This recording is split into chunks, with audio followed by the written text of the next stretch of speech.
The ancient Egyptians understood that they could use sound to reduce their weight and the gravitational effect.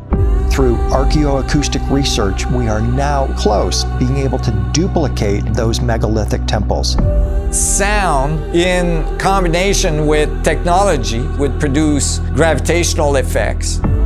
If they knew the correct resonant frequency, they could have used sound in that manner. The ancient people possibly had a way to reach sympathetic resonance with each other and with stone.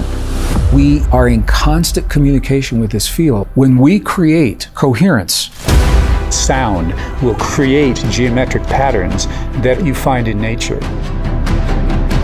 From the electron moving around the nucleus of an atom to distant galaxies, they're all in a state of vibration.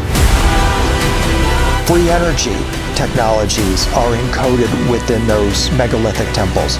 Also, ways in which we can live in a manner that is more harmonious with the earth and will enable us to create ultimately a sustainable civilization.